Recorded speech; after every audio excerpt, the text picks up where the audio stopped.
You know what you're listening to?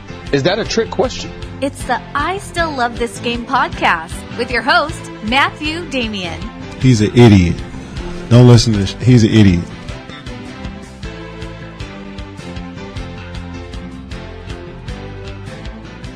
Hello everyone and welcome to episode 22 of the I Still Love This Game podcast. In today's show we're going to be doing another video debunking. This time the video has been sent in from Alex on Facebook and it's regarding, as far as I can tell from the title because I haven't watched it, it's regarding whether Dan Gilbert should be looking to sell the Cleveland Cavaliers. Alright, Cowherd. Cavaliers got a big mess on their hands. I actually think LeBron wants to be traded, but who do you blame here, LeBron or Dan Gilbert for this mess? I don't blame anybody. Dan Gilbert's going to sell it and make $1 billion. LeBron brought a title to Cleveland, and if you would have told everybody 4 years ago, listen, LeBron's coming back to Cleveland. They're going to get to 3 straight finals, bring a title to the city. What's the mess? Trees don't grow to the sky. We're ready for everybody to jump off. Dan Gilbert bought this thing for $300 million. He's going to sell it for $1.5 billion. He should sell it. I don't see a mess. I see capitalists all getting out of the fund at the perfect time. All right, so I don't know if this is intentional or not, but he is both correct and incorrect simultaneously. I think when LeBron returned to Cleveland, if you told Cavs fans and people in Ohio in general who may not have even been Cavs fans that they're going to get a title and go to 3 straight finals, potentially 4 as well, we'll see what happens this season, they would have taken it. So he's correct there. But at the same time, you can't turn around and say that it's not a mess right now based off of what's happened recently with the Cavs' success. They are absolutely a mess. And they're beyond a mess. They're almost a train wreck, and there's nothing you can really do to turn this around, barring a complete restructure of the team. But if you're going to reconstruct the team at the midway point of a regular season, there's not much hope for you there as well. So he's both correct and incorrect at the same time. You're a New England Patriots groupie. You love the Patriots, Bill Belichick, Bob Kraft. They've kept it together for damn near 2 decades. And we're supposed to be satisfied and LeBron came home and it went well for 4 years. Hold on. This is a city that had not won a major championship in the city. You could say the city of Boston hadn't won prior to, 2001? When the Patriots won with Brady is coming off the bench and becoming the starter. Prior to that, the Red Sox were still under the curse of the Bambino. I'm not sure how the Bruins are going. I'm not a big hockey fan. I haven't looked that up. I wasn't expecting to look that up prior to this clip. Typically when you see a video about Dan Gilbert, your Boston Bruins history isn't going to be tested. Regardless, I think it's wrong to instantly dismiss Jason Whitlock's point where he's saying, comparing them to the Patriots. I mean, the Patriots have had sustained success since Brady has been there, and I think it wasn't unrealistic to hold those kinds of expectations for the Cavs, especially when, allow me to be really clear on this one point. This is not a Dallas Mavericks situation where after they won the title, Mark Cuban and management decided to reconstruct that team, and they let and rebuild that team. They let a lot of great talent go. They let Tyson Chandler go. They let Jason Kidd go. They let Sean Marion, I believe he left. All those players that were responsible, with the exception of Dirk Nowitzki, pretty much went, and they didn't have a chance to really defend their title. This is not that situation. Cleveland kept pumping money into this team. Even up until this point, they've continued to pump money into this team, trying to keep them competitive, trying to give them the best opportunity to win in a desperate attempt to really keep LeBron happy. And it's just been a gradual decline since they won that title, to the point where realistically, when I think of the contenders in the Eastern Conference, they're not even the team that comes to mind straight away. Right now it's Boston, right now it's Toronto. So it has been somewhat disappointing if you compare the way that Boston has been able to sustain their excellence and being contenders as opposed to Cleveland. Boston. The city, in 52 years, Boston he wins brought all the them time. the championship. once again, Boston hadn't won anything either until Tom Brady. It may not have been 52 years. Well, it definitely wasn't 52 years because you got to take into account the Celtics. They won in 86. But they were a city desperate for a championship too when Tom Brady came. So I get the point that Jason Whitlock's kind of trying to make here. It's just been, once again, it's being conflated and trying to be drowned out because since 2001, Boston has had incredible success with the Celtics, the Patriots, and the Red Sox. And it's very easy to sort of, just dismiss LeBron and the Cavs underachieving in the last couple of years, couple meaning two, by saying, well, the Patriots are a winning city, whereas the Cavs aren't. Colin's absolutely right. Look, this is some 4 drama. Years. That's all we. Drama is chaos. 4 years. You take a championship, believe me. I would. Okay, so it seems as if the conversation has completely been diverted from whether Dan Gilbert should sell this team to whether it's been an acceptable level of success over the last 4 years.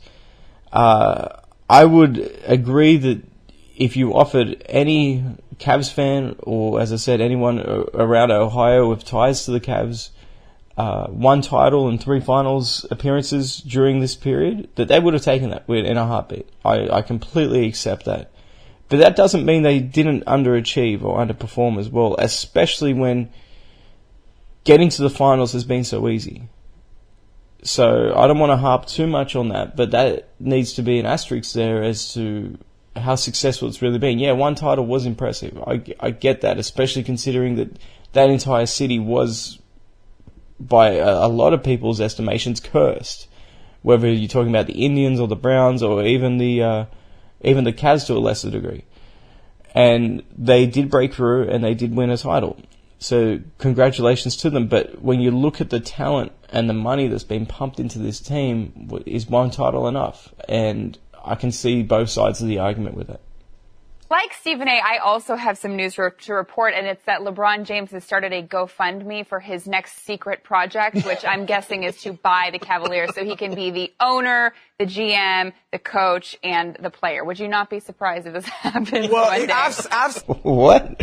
Oh my goodness. Who is this person? No, that actually would surprise me because LeBron's such a narcissist. I'm not sure he would ever ask for money from other people. He'd want to big note his way to buying that team himself.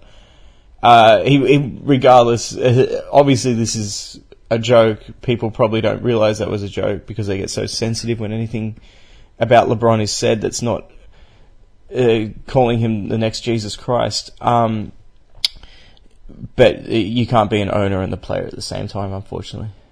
Said before, I wouldn't be surprised. I actually think there was a wink when LeBron and Dan Gilbert sat down to make amends and LeBron agreed to go back to Cleveland. I wouldn't be surprised if there was a wink that he's going to eventually buy. Why is everybody? That wouldn't surprise me in the slightest, but I don't see how that's relevant to this conversation. Gilbert, and not unless LeBron is looking to retire immediately. So Gilbert's looking to sell the team, and if LeBron is continuing to play, then he can't buy the team. It's league rules. You can't do it. That's why Michael Jordan was a part owner of the Washington Wizards, significant owner, not majority, but significant. And when he decided to come back to play, he had to sell his ownership stake in order to come back and play. Now there was a quote unquote wink deal that when he'd come back, he'd be able to buy them back for the amount that he paid. Of course, he increased the value of the Wizards significantly, and the owner, I can't think of his name right now, Abe Poland, that was it. He decided that he didn't want Jordan anywhere near him, and he completely used up Jordan. And he tried to give Jordan a $10 million check to quote unquote thank him for the contributions he made to the Wizards, and Jordan left the money on the table. He wasn't interested in it. So league rules prevent somebody from playing and owning the team at the same time. So If LeBron is really looking to, if this is somehow related to this topic, then LeBron would have to retire, because the topic is, as far as I know, is Dan Gilbert looking to sell the team. LeBron does want to own an NBA. I would have hated to be on the playground with these guys, because y'all play dodgeball very well. There was a specific more to blame, and the Cavaliers are a mess. Did we not just say they've lost, 10 of 13 games? But how does that compare? they're They've both to been to blame. 3 straight finals and won 1. By the Once again, that's classic deflection. Whether the Cavs are a mess now has nothing to do with whether they've been to 3 straight finals and won a championship. Shaq and Kobe, when that team in 2004 with Carmelo and Gary Payton, that team was a complete disaster. And they had won 3 straight titles, not just gone to three finals. They were a mess. So bad that once that season was finished, Shaq was traded, Carmelo retired, Gary Payton wasn't re-signed, Derek Fisher wasn't re-signed, Phil Jackson was fired, or not, he wasn't brought back. So to simply dismiss that the Cavs are a mess based off what they've done over the last 3 years is, for somebody with the basketball intellect and historical intellect that Chris Broussard has, is incredibly dishonest. way, If we go, They're both I used to be skinnier too, Chris. Should we talk about that, or should we talk about my weight problem right now? The Cavaliers have a problem there's right now. 82 games in a season. I mean, Boston's got a 4-game losing streak. So what? I'm not a big losing streak guy in the NBA, because I think January is the hardest month in the NBA. Because What? January, oh my, alright, okay. Alright, let me just gather my thoughts here and say, I don't want to say anything too inappropriate here. But January is probably one of the easiest months in the NBA. Because how could you say that January is the toughest month when the intensity of basketball is probably at its lowest? Teams come out motivated early on in the season, typically because, the start of the season, they want to get off to a good start, all that stuff, right? The hardest months in the NBA are April, May, and June. The last month of the regular season, when there's a lot of playoff positioning going on, and then the playoffs themselves. Those are the toughest months of basketball. January is probably one of the easiest months because everybody is in cruise control. For him to say otherwise just quite honestly shows that he doesn't have a strong knowledge of the game. Because it's right before the trading deadline. It's right after Christmas. No. It's right before the trading deadline. So players the NFL doesn't have one of these to this level. So the NFL absolutely does have a trade deadline. In the middle of the season, players start reading, you're going to be traded. You have to go home to your wife and say, kids, I'm going to be moving to Milwaukee. This is honestly one of the most absurd things I've heard. Players get traded all the time. Yeah, there's more activity around the trade deadline than, say, early November. I'll give you that. But it's a part of the NBA. And there's more trade activity the week before the draft and the week after draft than any other time in the NBA. Look at the trade deadline last year. I don't even think there was one trade, or there definitely wasn't one trade of significance. So for this guy to say that because players have to come back to their wives and say we might get traded makes it the hardest or the most difficult time of the year to play basketball is crazy. January is stress month in the NBA. And we're just seeing, by the way, Washington's falling apart and having team meetings. Yeah, that's right. Boston's on a losing streak. Lakers early January. Yes, it's true those teams are struggling a little bit, but guess what? Those teams don't have significant trade rumors circling over their heads, over their players' heads. What players of the Celtics have been rumored to be traded this season? Or the Wizards? None. So this whole concept of January being more difficult because players are stressed out because they might be traded, and then pointing to two teams that have no trade rumors whatsoever. Oh, good point. Top point, guys. Really good. Can we get back to Dan Gilbert? Team meeting. Cleveland team meeting. Seriously, LA. I just look at this and I'm like, Dan Gilbert's going to make $1 billion. LeBron's going to get a title at Cleveland. This is not a big mess to me. They're both. So because the Cavs are worth a lot more than when Gilbert purchased them in 2003, they're not a mess now? Well, I guess going by that rationale, the Knicks aren't a mess either, because I'm not sure when James Dolan bought that team, but I guarantee you they're worth a hell of a lot more now than what they were back then. And if that's what we're going by as to whether a team is a mess, then the Knicks are also aren't a mess. Pretty much any team in the NBA is not a mess now, because every single franchise is worth a lot more than what it was 10 years ago. Both to blame, but I actually do blame Dan Gilbert more, and I actually think he should have sold the team right after the first championship because it would have been worth more money. I completely agree with this. If Gilbert had sold the team after the championship, LeBron had just signed for 2 more years, Kyrie Irving was still on the squad, and you could have suckered someone into thinking that LeBron might stick around for more than 2 years, and the value of the franchise would maintain itself. The moment LeBron leaves, especially the way that this team is constructed, the value of the franchise is going to plummet. Now whoever buys it is looking at, okay, LeBron's probably going to leave, so he's not going to make as much money off of it. But yes, Gilbert was in a hard position because he knew he wanted LeBron on the team, because even if they're not going to win a championship, he still generates so much money for them. Right. But he also then became the most extreme enabler. He had to let LeBron have whatever he wanted, and LeBron created this team in this mess. So they both are helping each other, and they're both. Couldn't I? You always say this. These are all solid points, but what she left out is maybe this enabling will hurt LeBron as well in the long run. Say he goes to San Antonio. Say he goes to Los Angeles. They're not going to put up with this nonsense. How is he going to be able to adjust back to being just a player after essentially making all these decisions? And controlling the franchise, controlling who's the coach, controlling what strategy you play, controlling what role he plays, demanding how many of his buddies and what influence his management has on this team. How is he going to go into an environment where they're not going to put up with that kind of nonsense?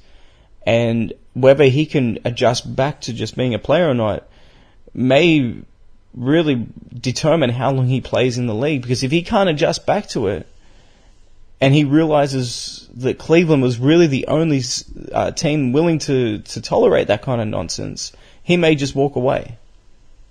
It's on the show. You have a good line. You always say, happiness is directly connected. Expectations. Okay. Yes. Okay.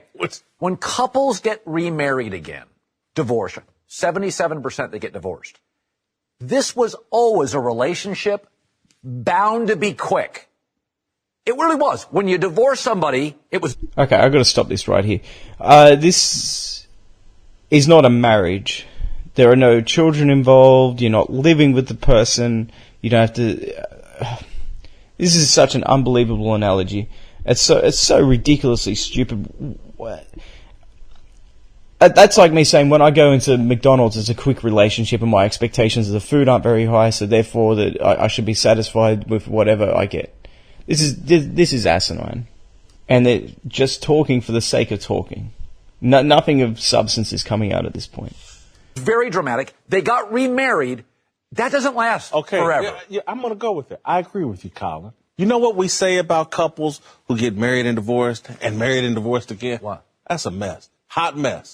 That is a hot mess. Those are two people that are a hot mess, and they're doing it again. This is a hot mess. Can we play the tape of Jay Crowder stepping over Kevin Love? Can we play that? Do we have that? We have that highlight? Yeah, here it is. Look, none of these guys are on the same page. This isn't a team. He looks down at him and steps over top of... You can't tell me this isn't a mess. You know what else? Why doesn't Colin Cowherd respond to that and defend his analogy? I think you know why. Is a complete mess is that you've got Ty Lue saying that all these guys need to let go of their egos and their personal agendas, and you have LeBron writing a congratulatory message to himself before he even achieves anything. And I really think I figured it out why he did it. So yesterday morning, it came out that Kobe Bryant was nominated for an Academy Award. Very quickly after that is when LeBron wrote this message to himself. And I think he saw it, which I think Kobe's message, the Dear Basketball thing, was really a love letter to himself. Yeah. And then I think LeBron saw that and was like, I got to get on this train. I'm going to start thanking myself. Maybe one day I can win an Oscar. And I want to take the attention away from Kobe. As absurd as that sounds, she's probably right. She's probably, he probably did see the attention that Kobe was getting for the Oscar nomination, and wanted to keep his name relevant. It's either that or he realized that the Jordan and LeBron debate was dying down again, as it should, and wanted to keep his name up there or give some fresh ammunition to people that think that LeBron deserves to be in that discussion. The only thing I would argue with her, though, is I don't think he saw Kobe's Dear Basketball thing as a blueprint. LeBron's been doing this for a long time now. Honestly, the last 10 years, he's been pulling this kind of crap. So I don't think he saw, he looked at what Kobe was doing as a vision. He's been doing this probably longer than what Kobe has been doing it for, at least publicly. And rise up on this day, and he didn't even care how it would affect the rest of his team to take or the Ty Lue's attention message. away from Kobe. Yes, of course. Your mind is incredible. I can see that. Full of Thank you. conspiracy theories. I mean, he competes with MJ and Kobe. Why not? Why does he compete? doesn't compete I don't with think Kobe. he competes with Kobe. It's never he likes LeBron to rise or Kobe. above. Okay, hold on. I'm not sure if you guys picked up on that, but did someone really just say that LeBron is not competing with Kobe? And we're talking legacy, obviously, because Kobe's retired, so they're clearly not competing directly now. So from a legacy standpoint, look, Kobe's resume lines up with nearly anybody that's played the game. A 5-time champion. He's won the the Finals MVP twice. He's won a league MVP once. He probably should have won it 3 or 4 times if we're being honest about this. 18-time All-Star. He was 11-time All-NBA first team. I'm not sure how many times he won it, or he was a second or third team. He was a 9-time defensive player. I'm not sure how many times he was second team. 2-time scoring champion. 4-time, I think it was 4-time NBA All-Star Game MVP. 2-time Olympic gold medal. And for people to instantly dismiss him as being in the same category or class as LeBron, or even comparable to LeBron, is unbelievable. They will do this, right? Like LeBron fans will do this to no end. They will elevate him, and the moment that somebody who may be marginal, but at least comparable because they're different players, right? So you can say, I like Kobe because he was a tougher player. He was a better leader. He would play through pain. He'd play through anything in order to get the job done. So his resume may not stack up with LeBron's, but because of the intangibles that don't come up on a resume or a box score, I would prefer him. They'd be like, oh, that's insulting. But when they do the same thing with Jordan or Wilt Chamberlain or Bill Russell or Magic, they want to elevate things beyond the box score with him, such as, oh, LeBron beat a 73-win team or something like that to elevate his performance. But the moment you do that with anyone else, it's disrespectful or whatever. Come on. Magic Johnson himself said that Kobe Bryant is the greatest Laker of all time, which is an indirect way of saying that he's a better player than himself. And if people are going to scoff at Kobe being in that discussion, then if Magic himself is saying that Kobe was a better player than Magic, then are they also going to scoff at the notion that Magic was better than LeBron? They probably do. They wouldn't do it publicly or online because they would get absolutely laughed at. But I bet you in their mind they think that nobody can touch this guy because they've just made so many excuses. And then it's all this empowerment crap. People want to blame Dan Gilbert for it, but I blame the fan base. They haven't held him to account for this, and they keep making excuses. Whenever he fails as an excuse, and in their eyes, he can never, ever, ever do any wrong. Everybody else who's great. Listen, I think there may be some truth there. That's not as crazy as you think. The timing is just But you all are not bothered at all. They just lost last night in embarrassing fashion, in my opinion. LeBron James, plus minus in the fourth quarter, -8. The guy's not trying. Y'all don't, and he's celebrating this $30K deal as if They should not have celebrated him becoming the 7th player ever to score 30,000 points. A regular season swoon that every team tends to go through, and this team has gone through it for the last 3 years. In January. They shouldn't celebrate 30,000 points. No, I agree. They should celebrate 30,000. Prior to the year 2000, I believe only Wilt and Kareem had scored 30,000 in their career. So that tells you what a remarkable achievement that is. That being said, that does not. The focus of the season should never have been about getting LeBron's 30,000 points. It should be getting this team back to the level of contending with Golden State and San Antonio, and now Houston and Oklahoma, and now Minnesota as well, and obviously Boston in their own conference. That should have been their focus. And when the leaders in LeBron James, he's meant to be their team leader, right? When it seems his focus and motivation is all about padding his own stats and resume, then that is a big problem. Because then how are you going to tell these other guys who are meant to sacrifice, from the Jay Crowders to the Isaiah Thomas to the Derrick Rose to Kevin Love, Tristan Thompson, all these guys who have to sacrifice their games, how are you going to tell them to sacrifice and do the best that they can to help this team become competitive again, and do the little things that they may not be comfortable with doing, certainly not what their games are built on doing, such as Isaiah Thomas? How are you going to then tell them to make those sacrifices if LeBron is just chasing his own accolades? So I think that's where a lot of people have the issue with. I don't think anybody has an issue with the celebration of the 30,000 points. I think when that becomes more important to your team's leader, who's meant to be an all-time great player, that's when people have a big issue with it. Because we lost the game? Are we pretending like we haven't seen others have milestone moments? 30, we've seen 6. No. I'm not just talking about, I'm talking about across sports and just, not just points and everything. We've seen Peyton Manning break the passing yardage record. They stopped the game momentarily, but there's no wild celebration. There's no letter to himself. There's no, you can't tell me this isn't bad form. For reasons to pick on LeBron. I need to watch this show more. That was beautiful. You're looking for reasons to pick on LeBron. Oh, if only I had some violin music to bring in for that. That was beautiful. I enjoyed that. Why not just counter his arguments rather than saying, "Oh, you're looking for reasons to pick on LeBron. You're a hater." Oh, that's ridiculous. LeBron's a grown man. He can deal with some criticism, but I'm starting to really see where a lot of feedback that I get on this conversation when it comes to anything with LeBron, whenever I point out anything that people disagree with, that they can't counter, oh, you're just a hater. You just pick on him. Stop picking on him. Why do you hate him? Unbelievable. Oh, there is. Guys, you're making up crazy conspiracy theories. Well, you got to remember, there are components today. I said this earlier today. Obama was the first president that dealt with social media. Trump's the second. Trump hasn't handled it particularly well. The social media component today, people pat themselves on the back a lot. People in the media retweet their own stuff. Look at me. Yeah, no, let me take that back about needing to watch this show more. How is the topic of whether Dan Gilbert should sell this team related to Donald Trump's social media activities? This is unbelievable.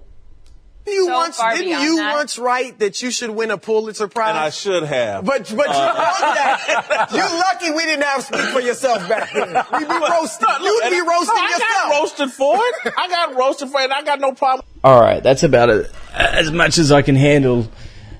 It's sort of going into the ridiculous now. Look, there's a couple of things from this discussion that probably warrant a deeper conversation. The point that I think her name's Christine something. I'm not familiar with the show, so I apologize.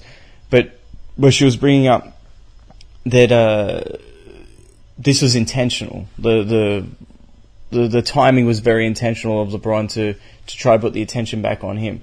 And that is a ridiculous sort of statement when it's isolated, because you would never think that somebody who is dedicated to their craft or dedicated to winning, right, would be so consumed with self-congratulatory posts and doing it online. You know, he basically gave himself a speech about how wonderful he is.